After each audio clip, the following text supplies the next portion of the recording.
Hi guys, you're welcome to this tutorial.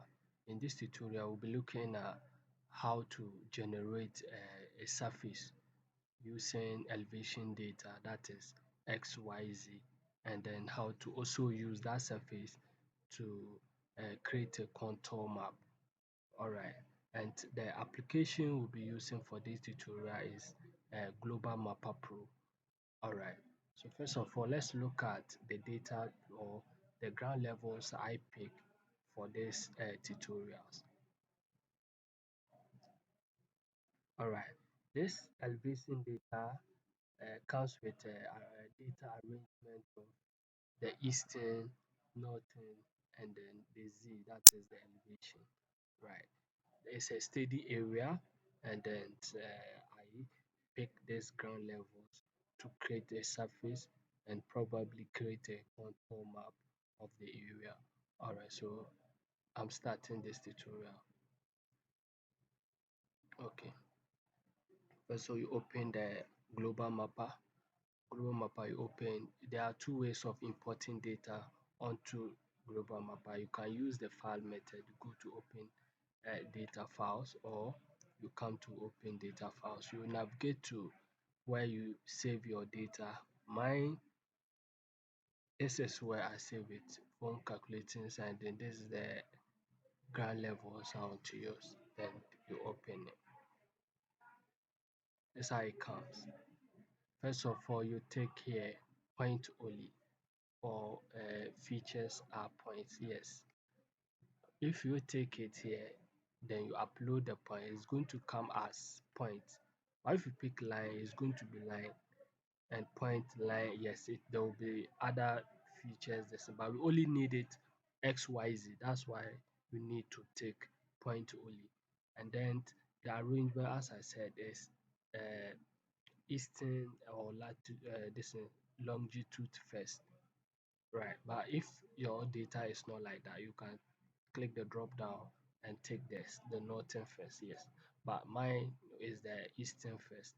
All right, then this is it. The eastern, the column one is the eastern, column two is the northern, and then column three is the elevation, that's the Z.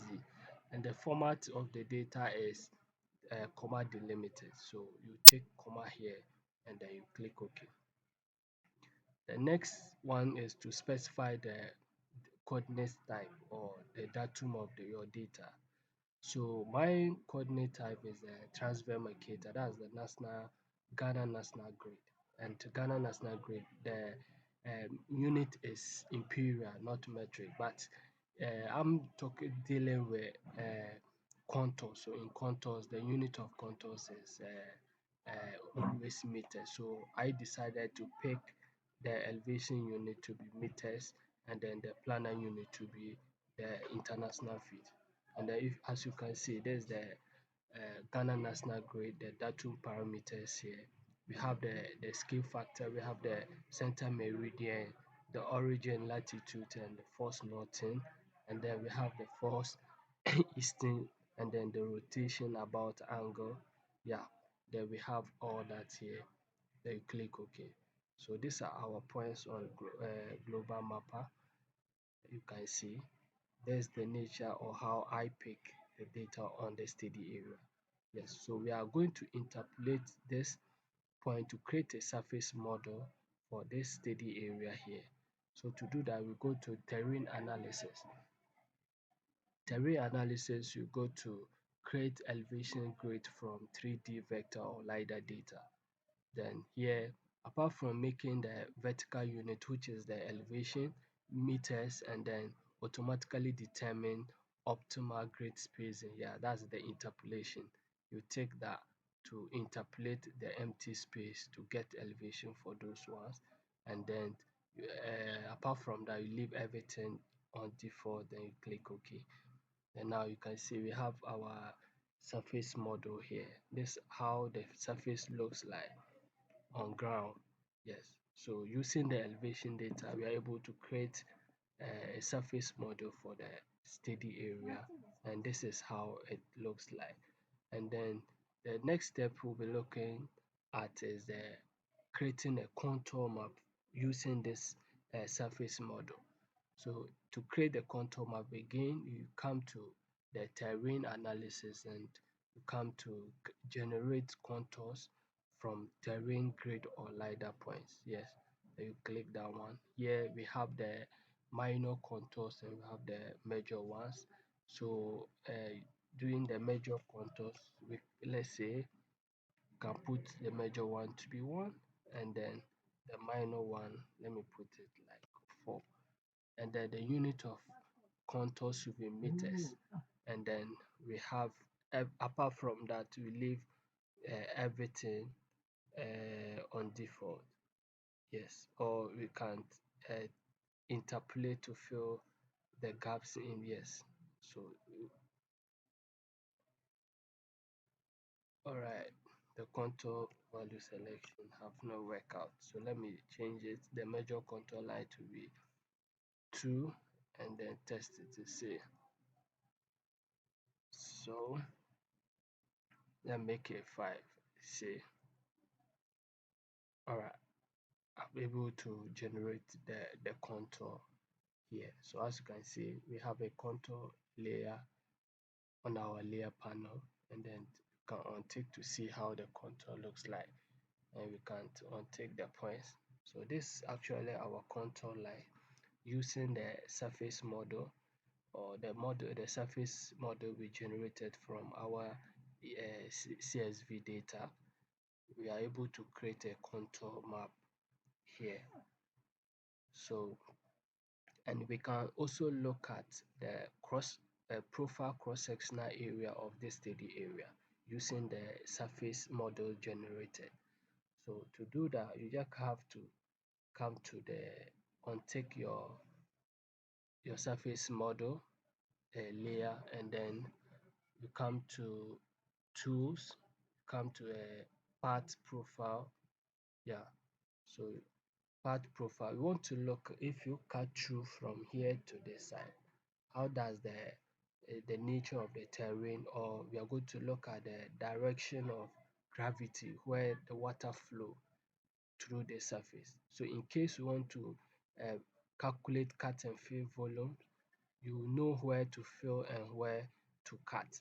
Okay, so let's look at the profile analysis. You take it, let's look, first of all, look, this is our starting point to the ending point here. So you click here, you click and drag it to the end here, then you right click. So now uh, we have our profile or cross-sectional area here.